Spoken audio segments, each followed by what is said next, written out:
सानो दतमा समस्ति हिसाबै जेरैबो नों बर'खौनो बुं आदिबासिखौनो बुं राजबंसिखौनो बुं बङालिखौनो बुं राभा गार' जेसेबां जाथि गस्थि दङ बयबो ग्रोम ग्रोमैनो BPF नो भट होनो नांगोलाव भट होनो आरो रबिराम नार्जारिखौ देरहाहोनो बयबो गोसो खुसिनो ओंखारजोबथारदों।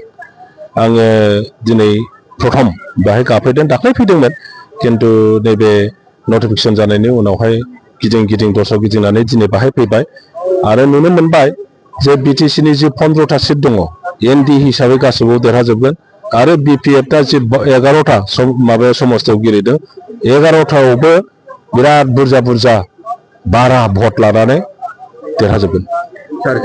25th कन्स्टिटिउसन एमेन्डमेन्टजों सरकार बायो नामा? बे एमेन्डमेन्ट जागोन सरकार बायगोन नामा? बेजों खुनु लोब्बायानो गैया। 125th एमेन्डमेन्टआव मा बुस्थुखौ मा इस्युफोरखौ अन्तर्भुक्त खालामनो नागिरदों बे बुस्थुखौसो नायनांगोन जों। बेवहाय जाहैबाय आं जेसेबां मिन्थिगौ 125th एमेन्डमेन्टखौ प्रथम राज्य सभायाव माने बे बिलखौ राज्य सभायाव प्लेस खालामदों 6 फेब्रुवारि 2019 BTR सुक्ति जानायनि आगोलावनो।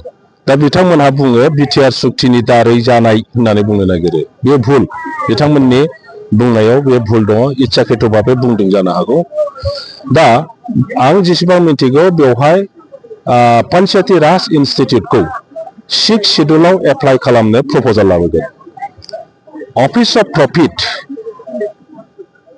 6 शेड्युलाव एप्लाइ खालामनो बेहाय प्रप'जाल लाबोगोन आरो मोनसेया जाहैबाय एन्टि डिफेक्शन ल' बेखौबो 6 शेड्युलाव एप्लाइ खालामनो थाखाय बेवहाय प्रप'जाल लाबोगोन आरो BTC नि जि 40टा समस्ति बे 40टा समस्तिखौ बारायनानै 60टासिम खालामनायनि प्रप'जालबो बेवहाय फैगोन होननानै जों मिथिनो मोनदों।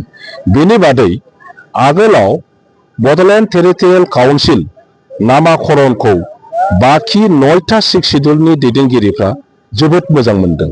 माने बिथांमोननिखौ डिस्ट्रिक्ट काउन्सिल होनोमोन। जोङो बै समावहाय टेरिटरियेल काउन्सिल नामाकरण खालामना लाबोदों। बेखौ मोजां मोननानै आरो बेनि दारैहाय एसे पावार फांसनफ्रा इनक्रिज जागोन बेखौ बुजिनानै बाखि 9टा 6 शेड्युल जेरैहाय कार्बि आंलं, डिमा हासाव, गार', खासिया, जयन्तिया, त्रिपुरा, लाइ, मारा, चाकमा बिथांमोनहाबो गावसिनि 6 शेड्युलखौ टेरिटरियेल काउन्सिल नामाकरण होनांगौ होननानै भारत सरकारनाव दाबि जनायदोंमोन आरो बे टेरिटरियेल काउन्सिल नामाकरणखौबो नैबे 125th एमेन्डमेन्टनि दारैहाय अन्तर्भुक्त खालामनायनि प्रप'जाल हिसाबै फैगोन होननानै जों मिन्थिगौ। दा बेफोरसो दङ। बेनि बादै बे फिसा बे 10टा 6 शेड्युल काउन्सिल रिलेटेड बेवहाय प्रप'जालफोर दङ। बे राजु नार्जारि बुंनाय बायदि बे एमेन्डमेन्ट जायोब्ला काउन्सिल बायगोन बे नङा। बे इलेक्टेड गभर्नमेन्टआ 5 इयार्सनि थाखाय जायो। बेखौ खुनु खारनाव सिफायनो हाया।